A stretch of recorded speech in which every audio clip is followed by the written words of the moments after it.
galera, estamos começando mais um podcast, mais um programa do Aí é Outra História. E agora, aquele momento de apresentação das pessoas que vocês ficam com saudades toda semana, uma semana de saudades. Os nossos colaboradores, o primeiríssimo, o queridão de São João, Anderson Rios. Fala aí, galera, aqui é o Anderson e só queria lembrar vocês que a vaca mansa dá leite, a braba dá quando quer, a mansa dá sossegada e a braba levanta o pé. Quem pegou a referência aí, pegou. E agora, a nossa nilopolitana em Romaria, Giovana Almeida. Oi, gente. Só tô aqui pra falar um pouquinho pra vocês. Respeitem a nossa literatura latino-americana, por favor. E ele, o cacheado do Cosmorama, Felipe Rabelo. E aí, galera, queria dizer aqui pra vocês que em terra de João Grilo, quem é otário não se cria. E o dono desse podcast, nosso querido editor, Pedro Costa. E aí, galera, aqui é o Pedro Costa, o editor. E como é que foi isso? Eu não sei, só sei que foi assim. E eu, quem vos fala, Mariana de Medeiros. E só tenho uma coisa a dizer a vocês. Consumam, leiam literatura nacional. Principalmente literatura nacional que fala sobre o Nordeste. E hoje vamos relacionar a história com uma obra sensacional, maravilhosa, essencial, que é O Alto da Compadecida. Se você quer saber quais as questões históricas presentes nessa obra importantíssima para a literatura brasileira, vem com a gente, porque aí é outra história. Solta a vinheta.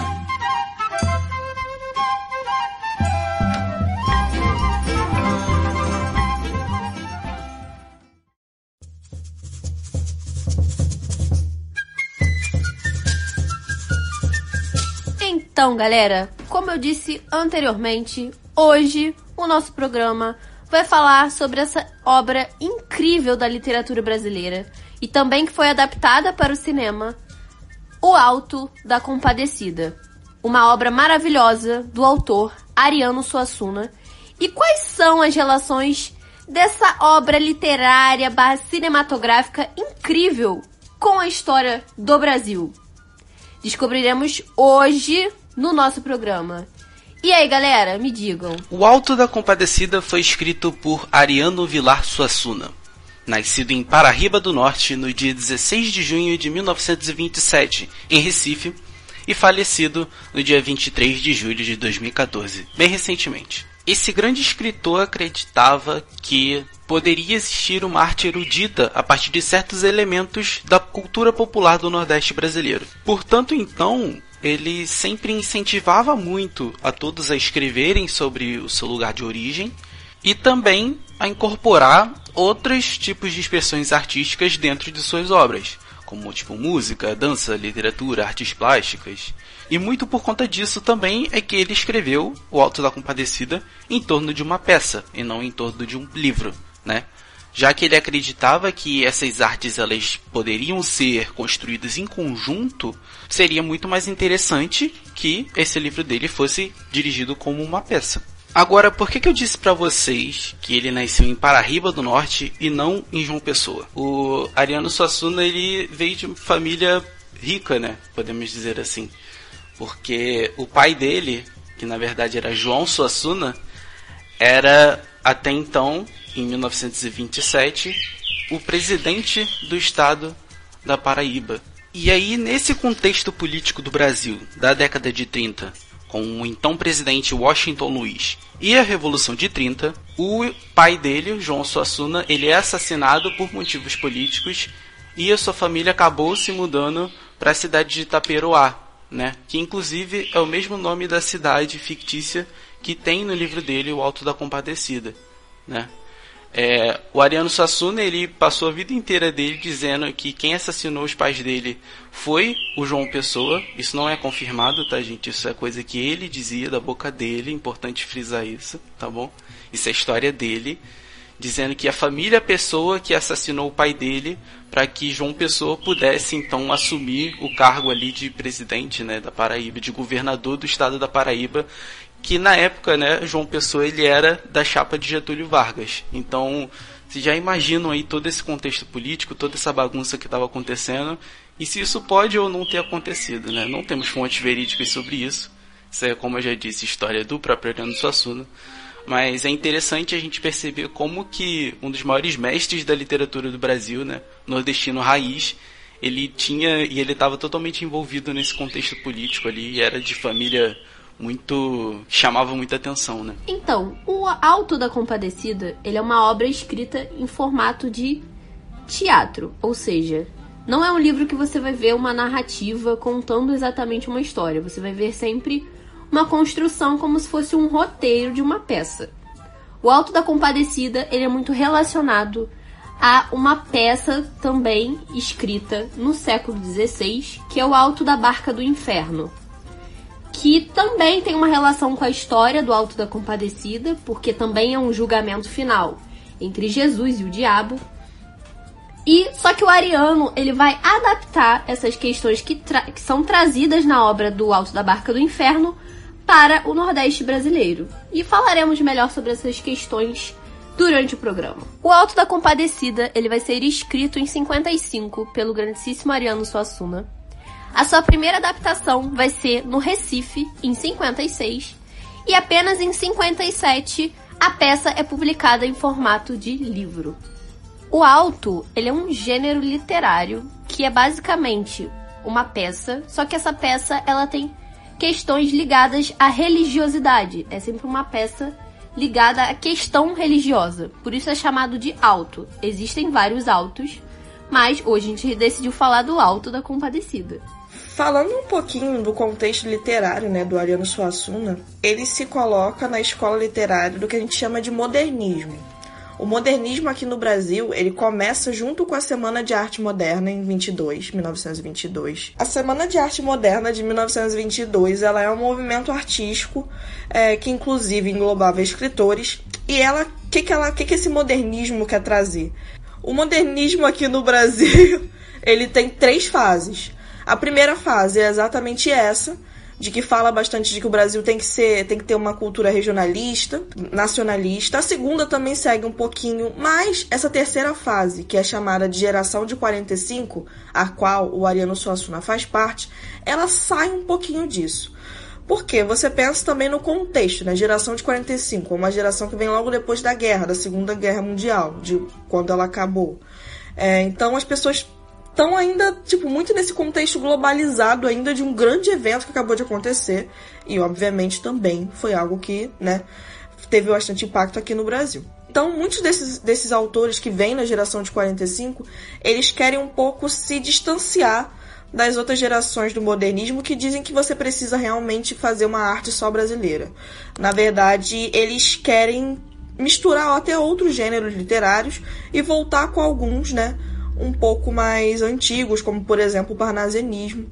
O parnasianismo, ele é uma escola literária que ela vem bem antes do modernismo, ou seja, lá do século XIX, que ela é uma escola literária muito na métrica, ela é muito regrada de métrica, ela quer fazer um poema, uma poesia muito clássica. Então, se vocês forem procurar algum poema parnasiano, vocês vão ver que às vezes o poema não tem sentido nenhum, mas a métrica dele, ela é perfeita. E é basicamente isso. E aí, esses artistas do modernismo, da primeira e da segunda fase, eles vêm para quebrar isso. Eles falam que você não tem que ter essa métrica perfeita, que você não tem que copiar coisas vindo da Europa, que você tem que fazer uma arte que seja do Brasil. E aí você não tem tanto essa questão. Mas esses artistas que vêm depois, né, na geração de 45, alguns retornam a isso. E você tem algumas obras muito importantes, como O Grande Sertão Veredas, que é do Guimarães Rosa. Obviamente não é uma obra que é parnasiana, mas não. Qual foi a influência que você teve? O Guimarães Rosa, ele cria muito um idioma quase que próprio nessa obra. Você tem uma grande linguagem inovadora e original. Então você meio que corta um pouquinho isso de você querer só uma arte regional, uma arte nacionalista, e você meio que explora outras características literárias. E é o que basicamente grande parte da geração de 45 faz. Aí você tem essa grande obra, que é O Grande Sertão Veredas, que é importantíssimo. E o próprio Ariano Suassuna, ele traz ele traz características fora do Brasil também, Você pode encontrar elementos mágicos na obra dele, como a gente vai falar bastante aqui do Auto da Compadecida, e tem algumas coisas no Auto da Compadecida que não se explicam, né? Algumas coisas que você não entende muito bem como isso pode acontecer. E isso é muito de um evento literário que estava acontecendo na América Latina, que é o realismo mágico, que tem muito dessa característica de você ter elementos fantásticos na obra, né? Elementos que saem dessa realidade e que eles não se explicam. Quer dizer, se você for procurar o autor, ele vai explicar, obviamente, por que ele colocou aquilo na obra. Mas no contexto dela, muitas vezes é uma coisa que tá ali e você simplesmente aceita que ela tá ali, porque não vai ter muita explicação. Bom, isso daí é só um pouquinho, né, da obra do Ariano Suassuna, porque ele é gigante, né, mas o contexto literário da época era esse, da geração de 45. Mas então, galera, acredito que talvez algumas pessoas estejam se perguntando ainda, apesar de tudo isso que a gente começou a falar já sobre esse contexto literário, sobre tudo isso que a Giovanna explicou, que a Mari falou. Por que vocês trouxeram o Auto da Compadecida? E por que vocês estão falando do livro e não do filme? A primeira questão, por que escolher o Auto da Compadecida? O Auto da Compadecida é uma representação, acho que muito importante, de vários elementos do Nordeste que a gente vai apresentar aqui, conforme a gente for explicando e falando um pouco mais sobre a história.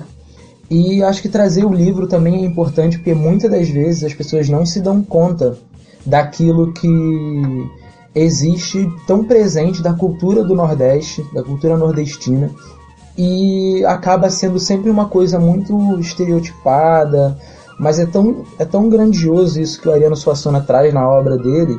É o tipo de representação que é importante para principalmente, creio que a maioria das pessoas que ouvem a gente são pessoas da região sudeste, são daqui do Rio de Janeiro, em sua grande maioria pelo menos.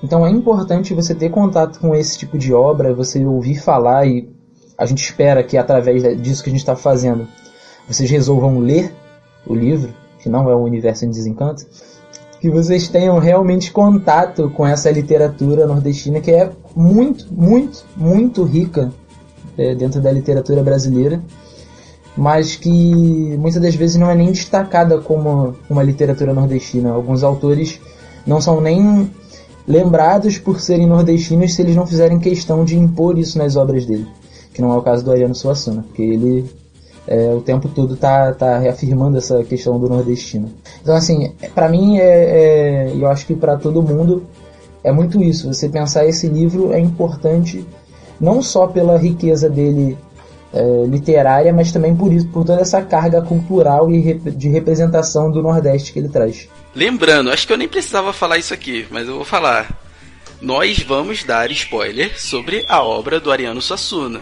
Então vão ser spoilers tanto do livro, né, da peça de teatro, quanto vão ser spoilers do filme, porque o filme é baseado inteiramente no livro. Então se você ainda não leu, não assistiu essa obra que tem mais de 30 anos, né, 30 anos? Pô, foi 55, cara. Nossa! Você vê como o historiador sabe fazer conta. Meu amigo, se você ainda não leu essa obra, que tá aí desde 55, você me perdoe, mas a gente vai falar pra você o que acontece, tá bom? Pô, 20 anos tem o filme, cara. O filme saiu em 2000, tá ligado? Jovem de 15 anos de idade, que nem sabia que isso existia, que esse livro e que esse filme existiam, assista. Então, dito isso, né, depois dessas sábias palavras do jovem Pedro, se você ainda não viu o filme, veja, né, e perdoe pelos spoilers. Mas falando aqui rapidamente da história do livro e do filme, porque de fato não tem muita diferença, né? O livro, ele vai contar a história, né, basicamente de uma dupla de amigos, né, que são o João Grilo e o Chicó, que eles vivem na cidade de Itaperoá e eles praticamente ganham a vida, né, eles trabalham na padaria da cidade.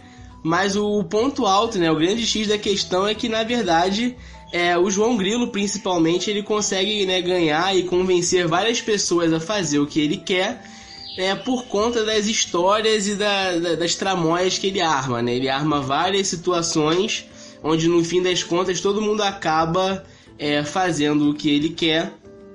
e ele acaba se beneficiando de alguma maneira. Então, basicamente, né, durante esses episódios onde o João Grilo tá tentando convencer um padre a enterrar um cachorro em latim, né, para que com isso ele conseguisse ganhar algum dinheiro. Que genial, né, cara? Exatamente, né? O grande ponto inicial do livro é esse. Ele tá tentando convencer o padre da cidade a fazer o enterro do cachorro da esposa do padeiro em latim, né? E ele tá tentando arrumar algum dinheiro com isso, né? Então o grande primeiro ponto, né, o grande primeiro confronto do livro é esse, onde ele vai tentando desenvolver, né, toda essa história, convencendo o padre a enterrar o cachorro em latim para que ele pudesse ganhar o dinheirinho. Só que no meio disso aí tudo, a cidade é atacada por Severino do Aracaju, né, que é um cangaceiro temido, né, por todos ali na região da cidade. E ele chega em Taperoá, né, com um dos seus comparsas, né, que é chamado de Cabra, né, porque essa é uma das características do cangaço, né, onde os membros, né, dos grandes grupos eles eram reconhecidos principalmente por apelidos, né? Então, né, esse comparsa do Severino do Aracaju vai ser chamado de Cabra. E como resultado desse ataque, né, do Severino do Aracaju à cidade, acaba que aquele núcleo, né, de personagens principais ali da peça, com exceção do Chicó, né, eles são assassinados pelo Severino do Aracaju, né? Então você vê aí que o João Grilo, né, o padeiro, a mulher do padeiro, o padre, o bispo da diocese a qual a cidade pertence e o sacristão são mortos, né, pelos cangaceiros.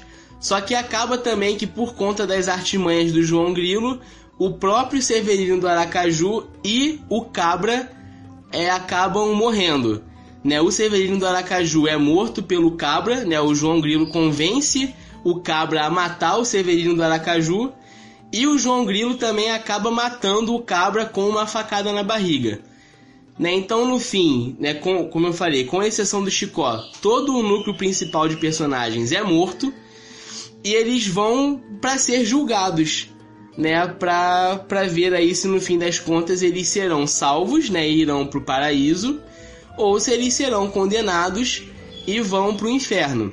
E aí é quando começa o terceiro e o principal ato, né, tanto da peça quanto da adaptação para filme, onde todos os personagens eles são julgados. E aí nesse julgamento, né, o diabo ele vai fazer o papel, né, do promotor, né, que ele é o grande acusador.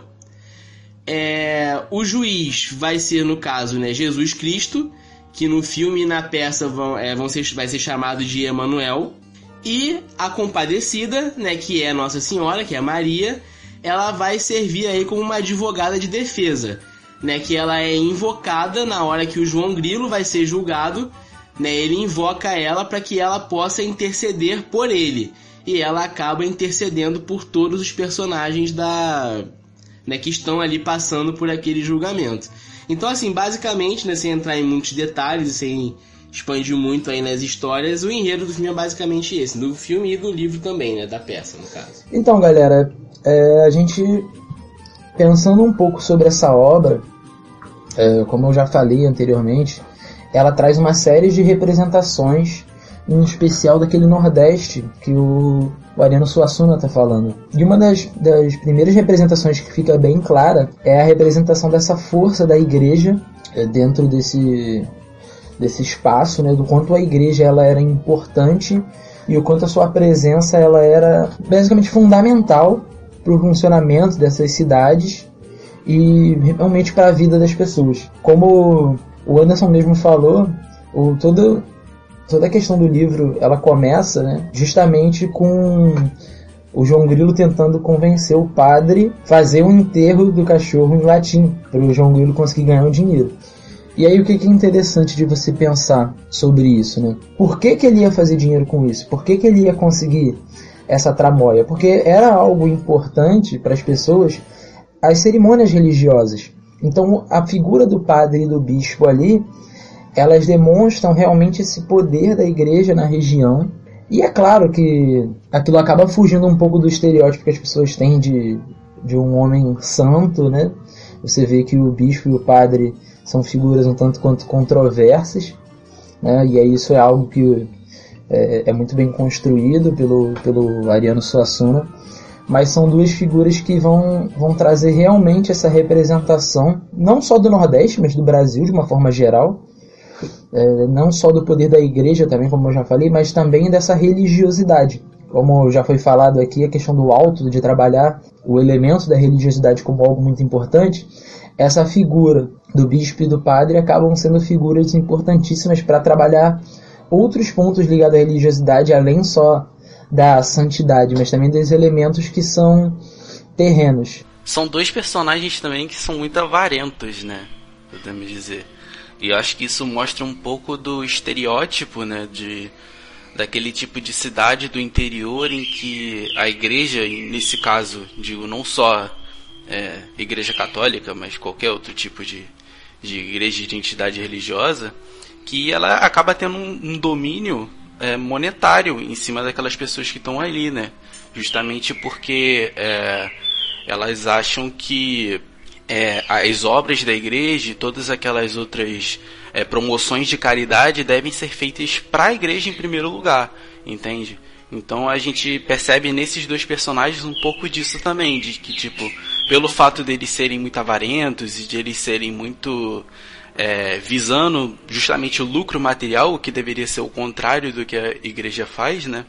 A gente consegue perceber um pouco desse clima de interior também. É importante essa questão da igreja também, que o Pedro falou dessa questão da avareza, porque, na verdade, né, você enxergando um papel, né, de uma entidade religiosa, você entende que essa entidade deveria defender os mais fracos primeiramente. Mas você vê que até na questão do enterro do cachorro, eles fazem toda uma recolocação do dogma da igreja de não poder enterrar um bicho, fazer uma, né, encomendar aquele corpo do bicho só porque falam que o bicho é do grande proprietário de terra ali da região. Ou seja, então essa conversa com a elite do momento, essa questão dos grandes proprietários de terra também está presente junto com a entidade religiosa. Então isso também é interessante. Esse outro grande proprietário de terra que a Mari falou é um outro personagem que também acaba aparecendo um pouco no livro, mas também é muito importante para essa ambientação que o livro traz, né? Que é o Major Antônio Moraes. Ele é, como o próprio nome diz, um major. Ele é muito aquele cara ignorante, aquele cara autoritário.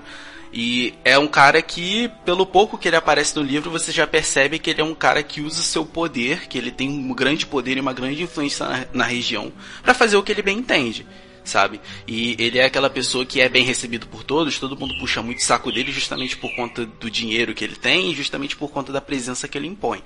Então, assim que, por exemplo, o bispo e o padre, eles acabam sabendo, né, por conta do João Grilo, né, que acaba enrolando eles, que na verdade o cachorro seria dele, só que na verdade não é, né, você depois fica sabendo disso, é que eles mudam de figura na hora. Eles falam, não, já que o cachorro é do Major Antônio Moraes, então a gente vai enterrar, pô. Porque, pelo amor de Deus. Uma criatura de Deus, assim como exatamente. E o mais interessante é que depois, quando eles descobrem que, na verdade, o cachorro não era do Major, e sim da mulher do padeiro, eles voltam a dizer que não vão enterrar. É aí onde o João Grilo dá a cartada de mestre dele, onde ele fala que o cachorro deixou um testamento. E no testamento do cachorro, ele dizia que ele doaria 10 contos de réis para a igreja para poder financiar o enterro dele em latim. E aí eles voltam a aceitar. Aí o cachorro volta a ser um animal inteligente, um animal generoso, devoto, né, operário da obra de Deus. E aí eles aceitam enterrar o cachorro de olho nos 10 contos. Eles falam que é um bicho com sentimento nobre, né? Exatamente. Legal. Que sentimento nobre. Uma outra coisa, só completando isso que o Pedro falou do Major, é importante a gente lembrar que não é só uma questão do poder financeiro nessa região que importa. A gente tem que pensar que pelo período que está se falando, a gente ainda pensa no Nordeste muito ligado àquela questão do coronelismo, né? Como eu já falei, não só o Nordeste, mas outras regiões do Brasil também. Só que para o Nordeste isso acaba sendo sempre mais lembrado e mais colocado. Então, assim, para além desse poder financeiro, vem todo o poder político e é uma questão realmente de administração de recursos.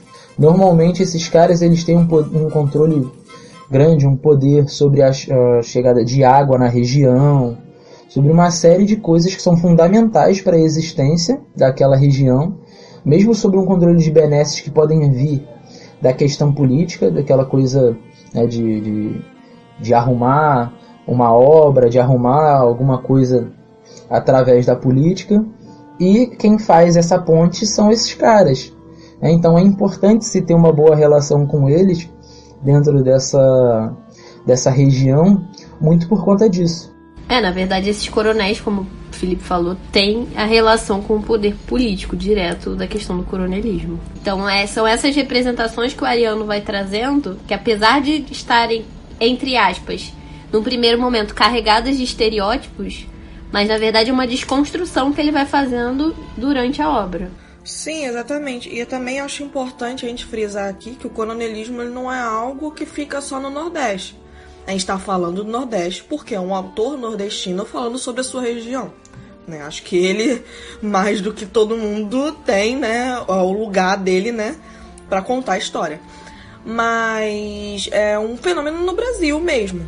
E a gente vai ver bastante por quê? É uma região da história interiorizada. Quando você tem uma região um pouco mais longe, onde o Estado não vai, essas figuras, né, de importância regional acabam fazendo o papel do Estado. É o que a gente vê, né, com o Major, e a gente vai falar um pouquinho mais disso pra frente. Outras figuras do livro, outros personagens que tem uma representação importante, né, para essa sociedade brasileira que a gente está falando, a mulher do padeiro e o próprio padeiro, que na verdade vão ser os patrões em momento do livro do João Grilo, do Chicó, e o Ariano traz uma representação daquela pequena burguesia que também teria, entre aspas, um poder na cidade, por ter um local, né, um comércio importante para aquela cidade, que seria a padaria.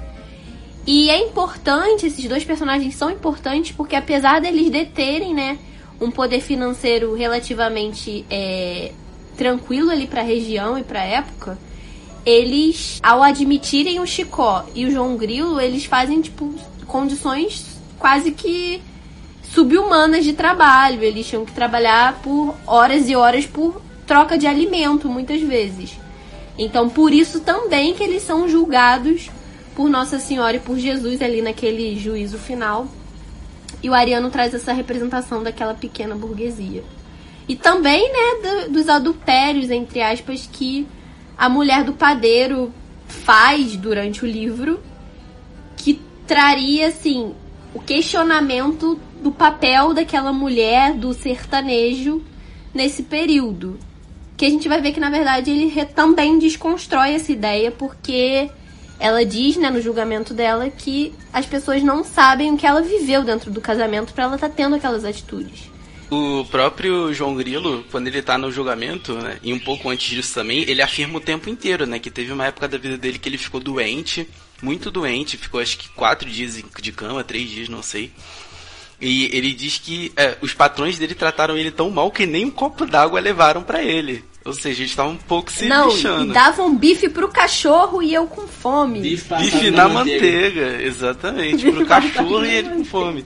Retratando mais uma vez isso que a Mariana falou, das condições de trabalho deles que eram péssimas e que ganhavam muito pouco. E por isso que tinham esse estilo de malandro, né? Essa vida de malandragem. Outra coisa interessante sobre o padeiro e sobre a mulher dele é que mesmo o Major Antônio Moraes sendo aquele cara presente ali da burguesia, o dono do pedaço, entre aspas, né, o coronel ali do lugar, quem tinha a maioria das obras da igreja, pelo que parece, pelo que aparenta no livro, era o padeiro e a mulher do padeiro.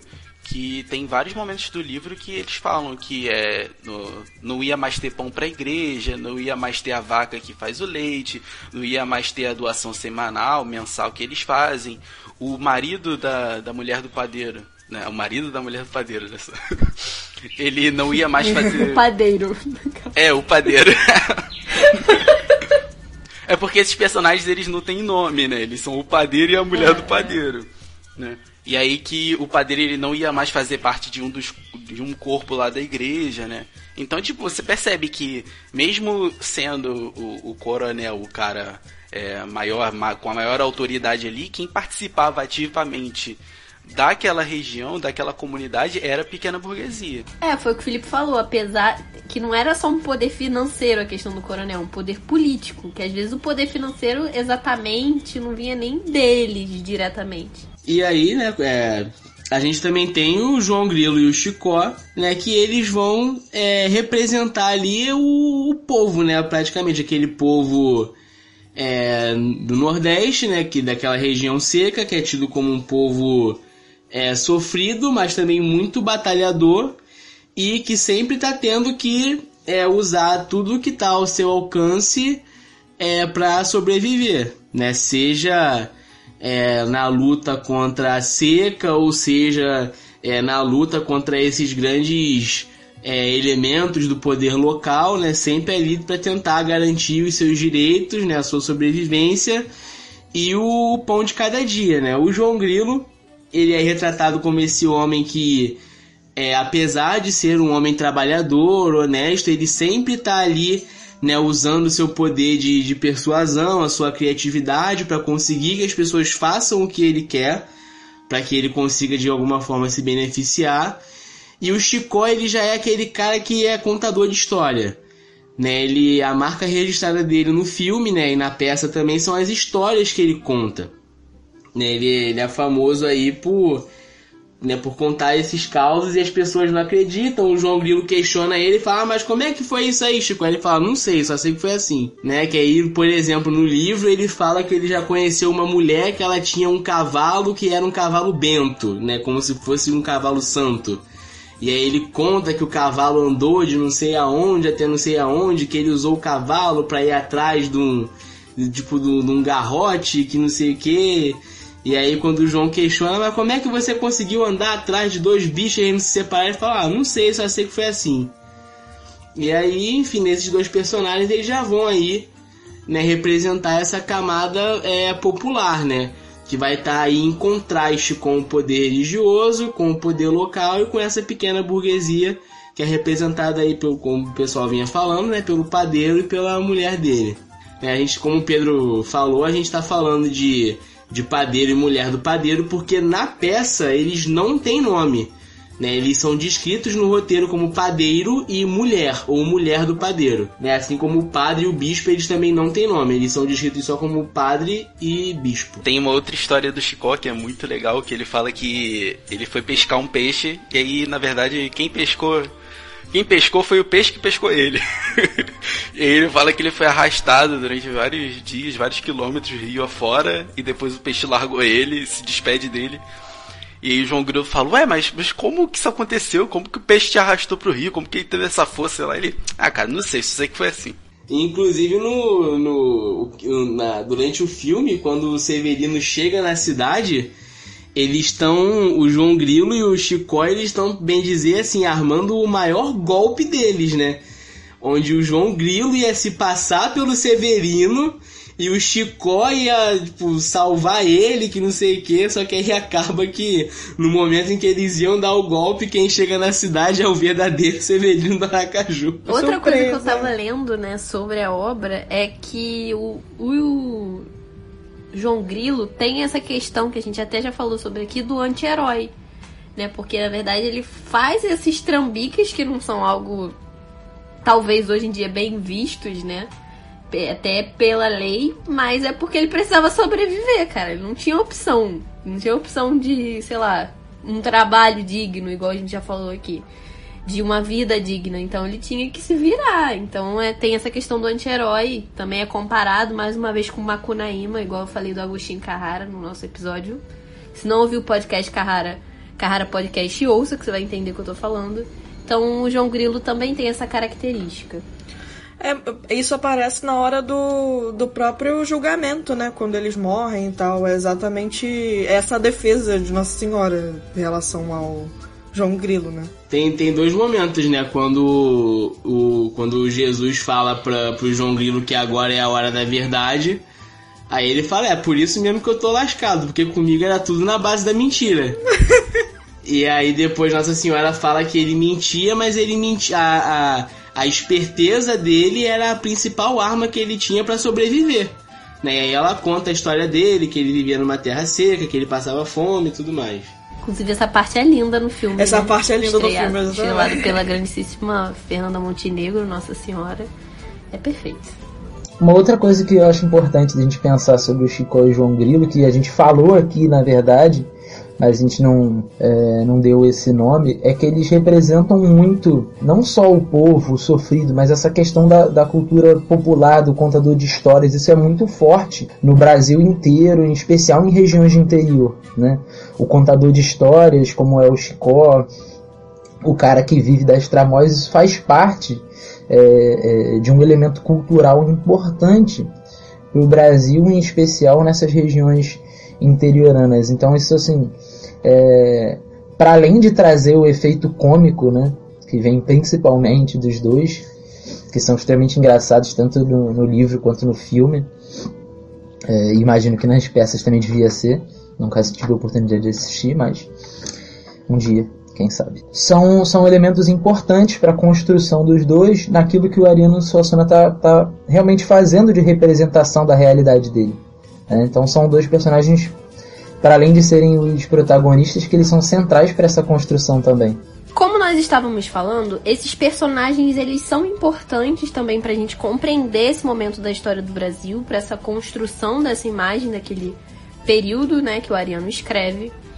E também nas representações dos elementos dessa sociedade. Por isso que a gente quis descrever esses personagens. Mas um personagem que nos chama a atenção, principalmente para um conceito que a história tem conversado durante muito tempo, inclusive, por autores muito importantes que inclusive falam sobre o Brasil, que é o conceito de banditismo social, que a gente vê, né, representado, ou talvez não, a gente vai falar sobre isso aqui, no Severino de Aracaju, que é o cangaceiro que chega na cidade e instaura aquele terror coletivo e que vai ser responsável pela maioria das mortes da obra. Né, o Severino de Aracaju, ele chega na cidade, né, e ele, junto com o seu capanga, né, que é o Cabra, eles vão representar esse elemento, né, que é um elemento muito forte, né, da história do Brasil, sobretudo quando a gente fala, né, da história do Nordeste, que vai ser o cangaço, né? Eles são dois cangaceiros, né, que são temidos na região, como eu já falei, e eles chegam na cidade de Itaperoá para poder pilhar, né, a cidade. Eles chegam, eles matam os habitantes da cidade, né, mesmo que as pessoas, mesmo que a cidade não estivesse oferecendo resistência, né, porque é dito mesmo que a própria polícia foge quando vê eles chegando. Né, ele chega, ele mata as pessoas, ele saqueia o cofre da padaria, que era onde o padeiro guardava todo o dinheiro dele. E por fim ele chega na igreja, que era onde estava, né, o João Grilo, o Chicó, o padre, o bispo e o sacristão. E chegando lá, ele faz, né, a mesma coisa, ele mata todos eles. Ele mata não, né? Na verdade ele manda que o Cabra mate as pessoas e acaba pegando ali o dinheiro, né? Então a construção do Severino nessa narrativa é poder mostrar como é que o cangaço, né, vai justamente se relacionar no meio desse cenário, né, onde a gente fala que tem essa interação entre o povo, né, o poder local, o poder religioso, e a gente tem esse poder aí de certa forma paralelo, né, essa figura aí de, né, entre aspas, marginal, né, que anda ali à margem da sociedade, né, naquele contexto ali que o Ariano Suassuna retrata na obra, que é justamente o elemento do cangaço. E aí, como a Mariana disse, a gente trouxe essa discussão, né, sobre o Alto da Compadecida e o cangaço, justamente para falar um pouco sobre esse contexto, né, de banditismo social e como a gente vai poder ver isso, ou não, refletido ali nesse contexto da obra. O Severino de Aracaju, ele literalmente ele mostra esse fenômeno que é exatamente do cangaço como uma oposição à concentração de renda dos latifundiários que existiam ali naquelas pequenas pequenas cidades, né? Porém, gente, é importante ressaltar que o cangaço, ele não é um movimento organizado de forma homogênea, né? São vários bandos conectados a uma cultura, né? Esses bandos, eles agem, na maioria das vezes, de formas separadas, né? É um movimento que ele desafia, sim, a ordem política, a ordem social, né? Vai contra essa imposição dos mais ricos, mas é muito por conta de suas atitudes e não por conta da formação política dessas pessoas. Cangaço é um processo histórico, né, que vem se formando desde o final do século XVIII, aqui no Brasil, que tem essa característica de ocorrer no sertão, né, nas regiões mais afastadas, exatamente, que não tem esse respaldo do Estado. E aí essas pessoas criam esses grupos que também são baseados, né, na violência, seja para defender seus interesses ou não. E cada grupo, né, que são diversos, que ocorreram no Brasil, tem a sua especificidade. Então, é aquela questão. Quando formos olhar para processos históricos, nunca criemos estereótipos sobre eles. Porque, principalmente dentro da história, quando a gente fala de história social, principalmente, a gente tem que analisar o contexto que aquele grupo está inserido, o interesse que aquele grupo defende. Então, sim, vão existir grupos de cangaceiros que vão lutar por interesses sociais e vão ter grupos de cangaceiros que vão lutar apenas pelo seu próprio interesse. Que talvez é um pouco o que a gente vê no Severino de Aracaju. Existiam 3 tipos principais de cangaceiros, né? A gente não vai se adentrar muito nisso aqui, porque é um assunto muito extenso, falar só sobre cangaço, tinha que ter um podcast só sobre isso. A gente vai entrar mais no conceito de banditismo social, explicar o que é, o que não é esse conceito, né? Mas, de forma geral, existiam 3 tipos principais de cangaceiros, que seriam eles os jagunços, que eram aqueles que prestavam serviços para os latifundiários, para os coronéis, que cobravam os impostos da população local e realizavam até ameaças no nome da pessoa que os contratava. Existiam os cangaceiros mercenários, que eram aqueles que prestavam serviços, dessa vez, a principalmente políticos, né, e autoridades locais. E existem também aqueles cangaceiros independentes, que eram aqueles que agiam por autonomia, que é o caso do Severino de Aracaju, né, que é um cara que vive a própria sorte, né? Ele vive por aquilo que o destino, por aquilo que ele mesmo manda, né? Bom, falando um pouco desse banditismo social, obviamente existem bastante historiadores que falam sobre, mas a gente vai utilizar aqui, primeiramente, né, vamos começar a utilizar aqui o contexto que o Hobsbawm, né, o Eric Hobsbawm, fala sobre o banditismo social. A gente tem fonte, aqui tem pesquisa, então vamos citar a nossa fonte. Nossa fonte agora, no momento, foi o Hobsbawm. As ressalvas a gente vai falar um pouquinho mais pra frente. Bom, para o Hobsbawm, esses bandidos sociais, eles são camponeses fora da lei, né, que o Estado ou que a elite local consideram como criminosos, né? Mas se você for parar para pensar na sociedade camponesa, gente, apesar de ser um contexto falando sociedade camponesa, a gente remete muito à Europa.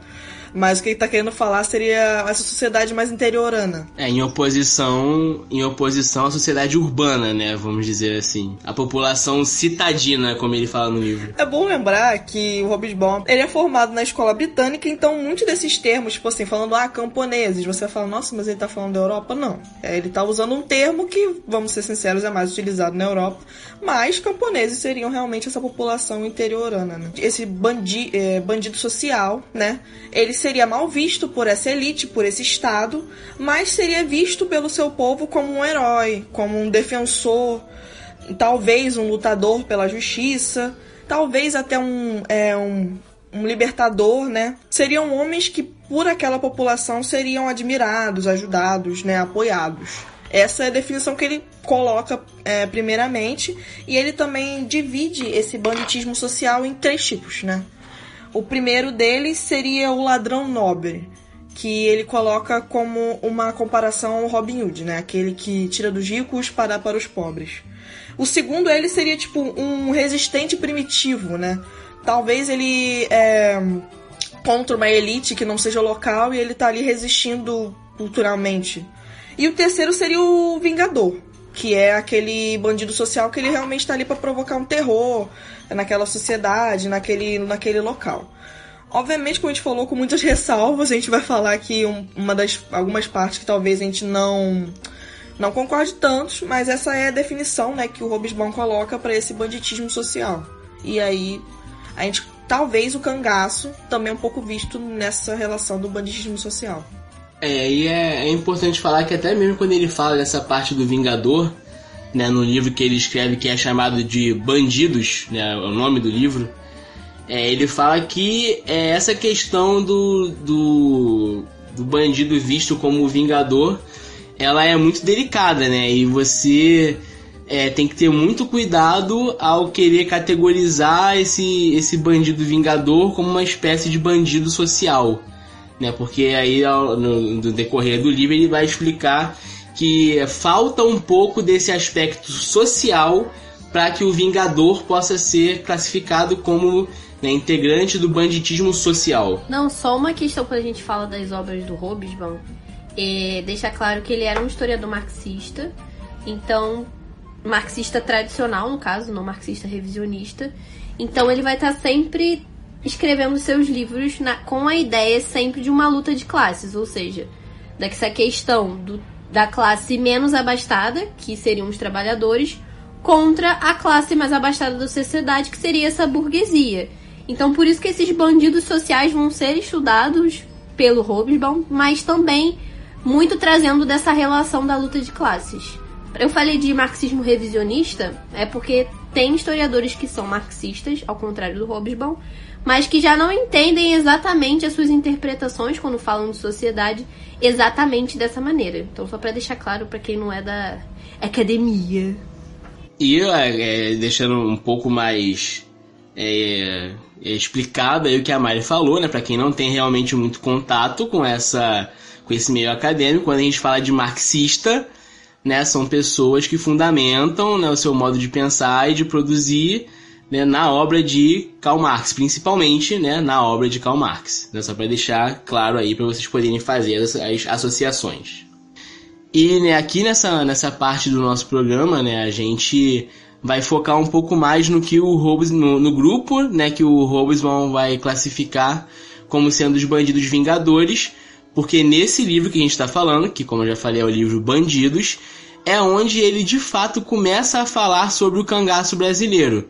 Ele vai falar um pouco, ele cita cordéis que falam sobre o cangaço, ele vai falar, né, de uma grande figura do cangaço brasileiro, da maior figura do cangaço brasileiro, né, que é o Virgulino Ferreira da Silva, popularmente conhecido como Lampião, né, e portanto a gente vai discutir aqui um pouco mais baseado nesse grupo específico dos bandidos vingadores que o Hobsbawm traz nesse livro. Mas é importante a gente ver essa questão não só do cangaço, mas do bandido social em si, esse conceito que o Hobsbawm traz, né, que a gente está vendo, né, através do conceito dele, que em geral o bandido social ele não planeja assim transformar o mundo, fazer uma revolução. O máximo que pode acontecer, caso a gente entenda que aquele é um bandido social e que ele tem alguma pretensão interessante, é colocar um limite, reverter a violência daqueles que são os considerados dominadores.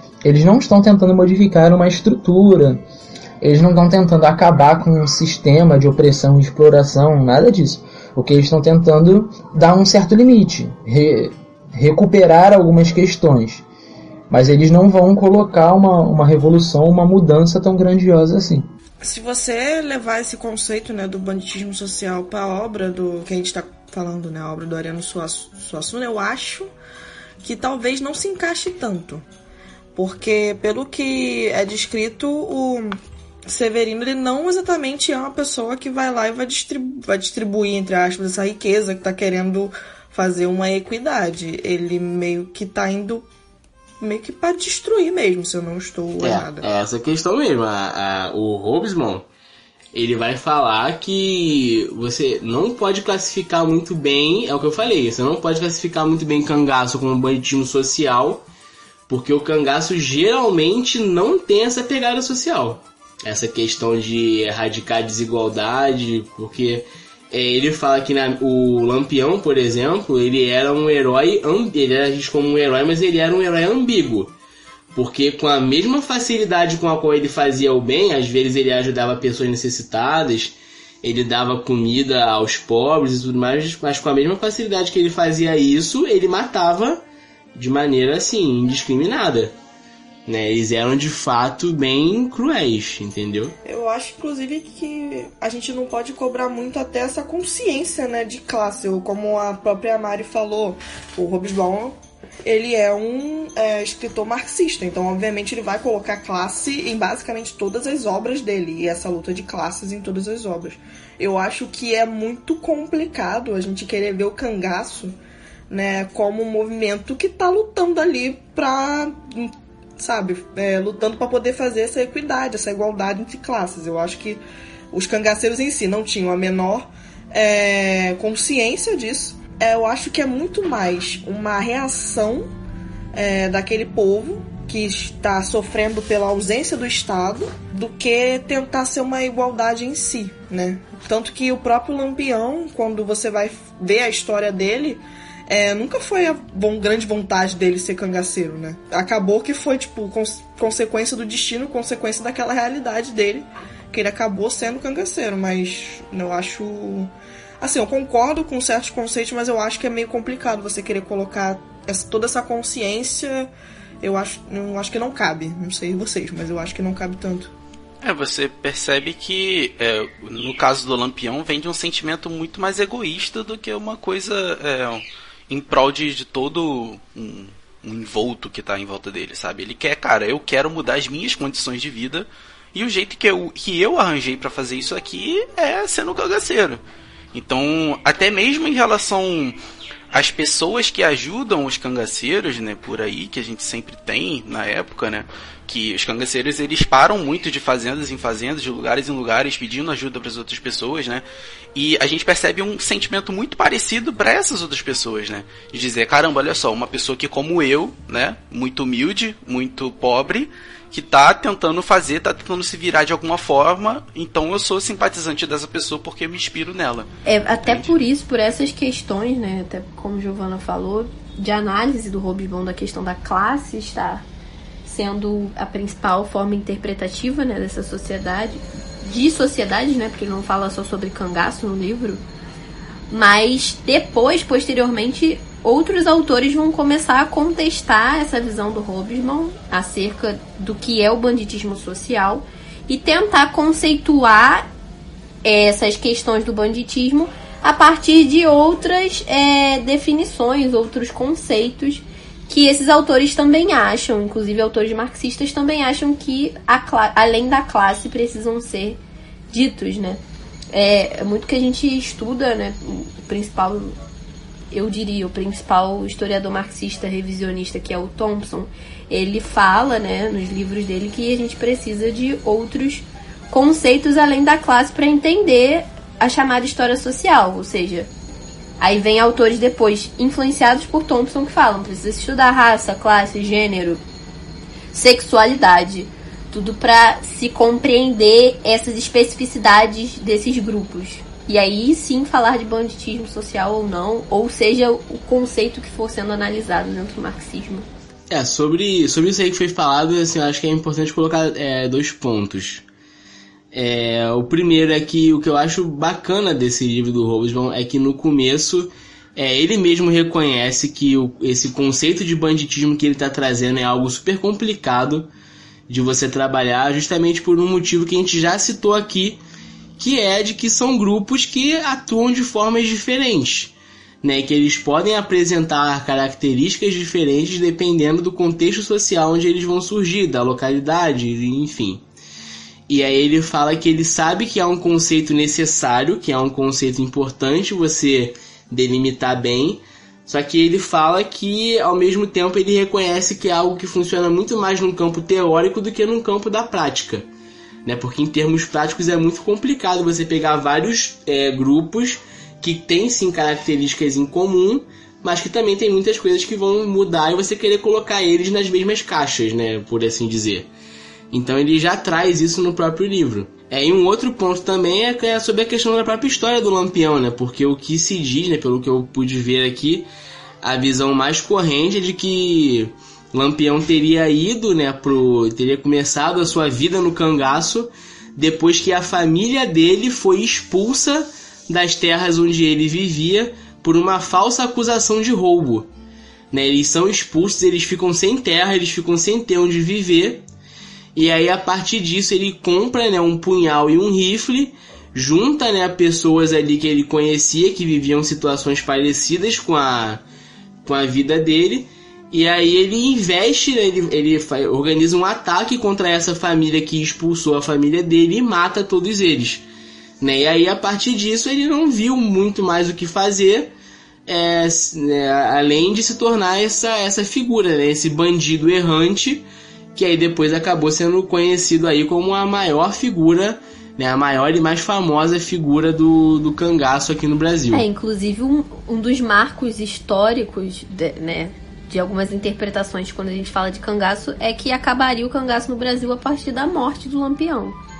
Que existem até alguns surtos depois de tentativa de vingança da morte dele, de alguns grupos de cangaceiros que restam, mas assim, a força do cangaço é interpretada que acaba junto com a morte do Lampião. Se vocês quiserem, deixem aí nos comentários, nos lugares que derem pra comentar, a gente pode fazer um de quem é essa história Lampião, beleza? Mas hoje o programa não é especificamente sobre ele. Eu acho importante a gente frisar também, como uma coisa até que eu voltando um pouquinho à minha fala anterior, quando eu tava falando que eles não têm essa consciência de classe, eu não tava chamando ninguém de burro. Não é isso. É você pensar no contexto, né, histórico, no contexto social que aquelas pessoas estão inseridas. Não é falando tipo, meu Deus, não, eles não têm consciência, não é isso. É que se você for pegar a história daqueles locais, se você for pegar, na verdade, o contexto latino-americano em que surgem esses bandidos sociais, é algo muito específico. Você vai ver outros exemplos de bandidos sociais em outros locais da América Latina. Por quê? Né? Pensando... Deixa eu fazer aqui uma diferença. O Brasil, quando você tem a independência do Brasil, é uma coisa, entre aspas, que não é tão traumática quanto a parte das outras independências na América Latina. As outras não foram essa transição aqui no Brasil que foi pro Império. Lá não.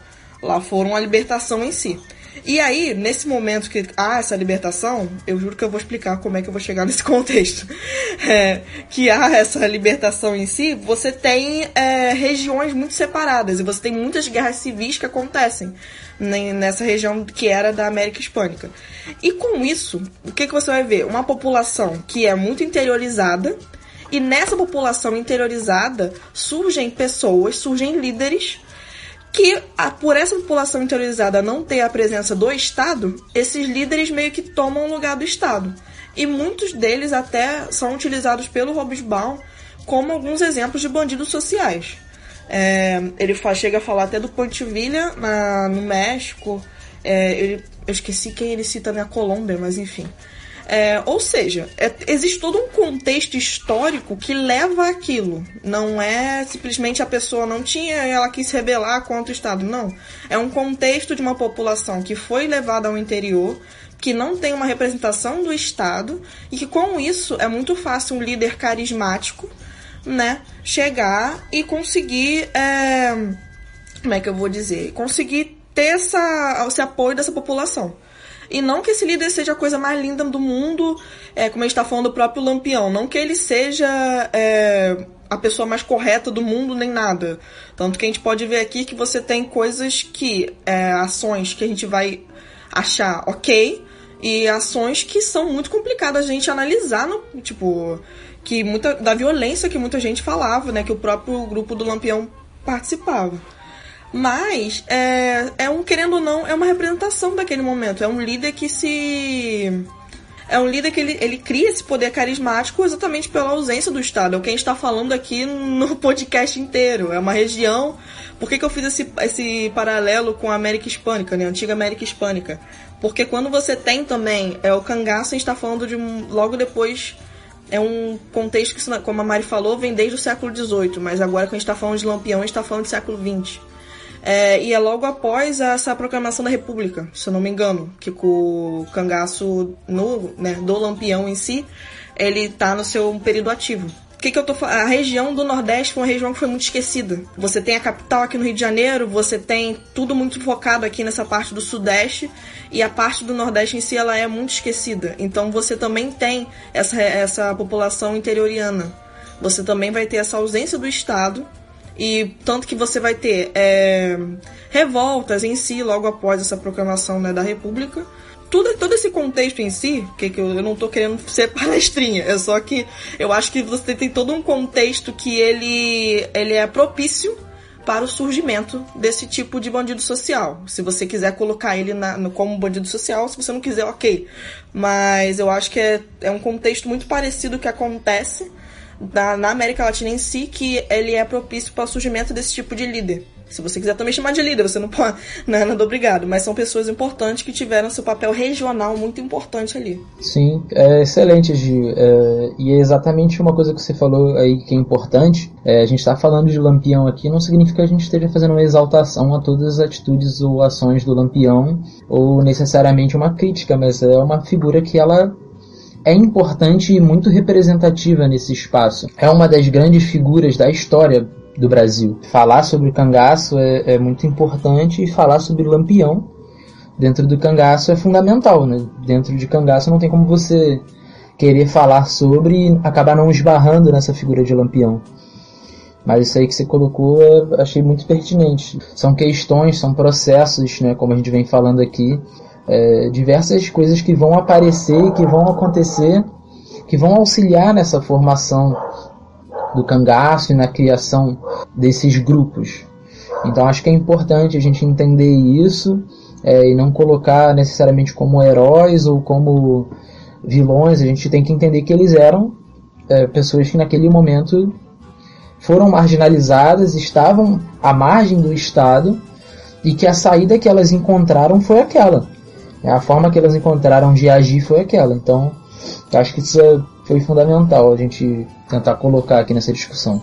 Voltando um pouco à questão até mesmo da obra, né, do Alto da Compadecida, no filme, né, principalmente, é basicamente isso que é mostrado sobre o Severino do Aracaju, né, porque na hora do julgamento, né, onde todos os personagens estão sendo julgados, quando chega na vez do Severino, né, acho que o que todo mundo espera é que o cara que era tido como matador, como ladrão, ele fosse, né, ser o que iria receber ali a maior pena.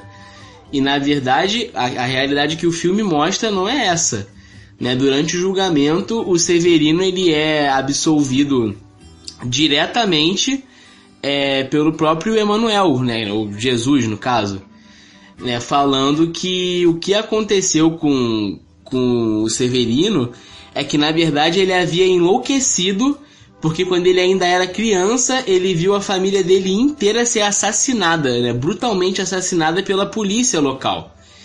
E aí, por conta disso, ele acaba se rebelando contra essa, né, estrutura, né, contra esse poder do Estado. E aí o próprio personagem, né, de Jesus fala que, na verdade, o Severino não passou de um instrumento da cólera de Deus, né, durante toda a vida dele. Justamente porque ele enlouquece por conta dessa circunstância na qual ele vive, né, dos pais terem sido assassinados, e por conta disso ele vive essa vida, né, do cangaço, matando, roubando, né, deixando aí, né, corpos mortos por onde quer que ele passasse.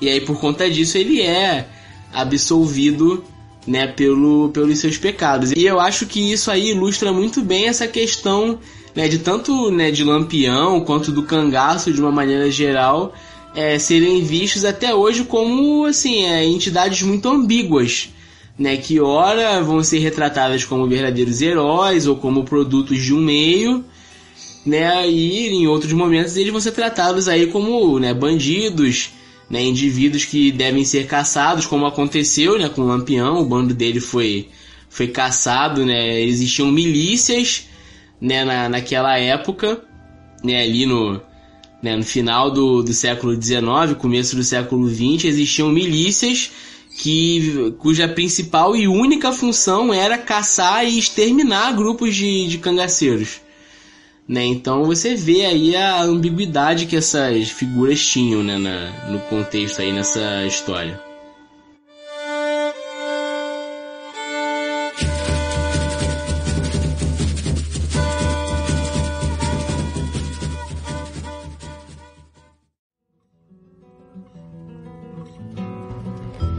Então é isso, galera. Espero que vocês tenham compreendido as questões da história dentro dessa obra maravilhosa que é o Alto da Compadecida, que muito nos identificamos quando falamos de história, por trazer questões importantes do povo nordestino e histórias de vida que muitas das vezes as pessoas se identificam. E fazer história, o nosso fazer historiográfico é muito baseado nisso, identificação de pessoas com histórias realmente importantes e reais. Muito obrigada por todos que nos ouviram até aqui. Muito obrigado por vocês darem aquele apoio de sempre nas nossas redes sociais. Estamos chegando aos 900 seguidores no nosso Instagram. Por favor, galera, façam aquela campanha maravilhosa para que cheguemos logo aos 1000 seguidores. Quando chegarmos a 1000 seguidores, teremos surpresas incríveis, de verdade. Então, aquela força de sempre, que vocês sempre nos ajudam. Se você está nos ouvindo nas plataformas digitais, nos sigam, galera, isso nos ajuda muito. E se for no YouTube, se inscreva no nosso canal, aquela promessa de sempre. Vai que um dia nós aparecemos por lá. E agora, as indicações do garoto, do menino, do lindo, maravilhoso editor, menino Pedro, com livros, séries, músicas, seriados, tudo pra você entender melhor o assunto de hoje. Agora, galera, passando pra vocês aquele momento que vocês tanto amam, que é o momento das recomendações e tudo aquilo que a gente utilizou para fazer esse podcast. Em primeiro lugar, obviamente, o livro de Ariano Suassuna, O Alto da Compadecida, né? É um livro que está em formato de peça. A gente usou principalmente uma versão da editora Agir, que é uma versão que inclusive conta com alguns comentários de Braulio Tavares sobre a peça e com uma pequena bibliografia do Ariano Suassuna também na obra. A gente também fez como referência aqui o filme O Alto da Compadecida, que é dos anos 2000, de direção de Guel Arraes. E também 2 livros e um artigo, um principal artigo, né? Fora outras coisinhas pequenas que nós pegamos, mas a gente vai relacionar para vocês só esse artigo e esses 2 livros que já tá de bom tamanho, que é muita coisa já.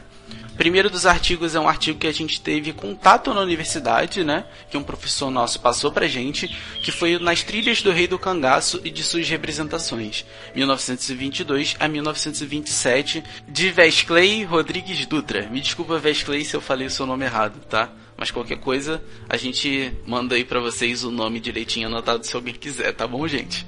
Mas é Na Trilha dos Reis do Cangaço. É bem fácil de achar, você acha muito fácil por aí pelo Google, né?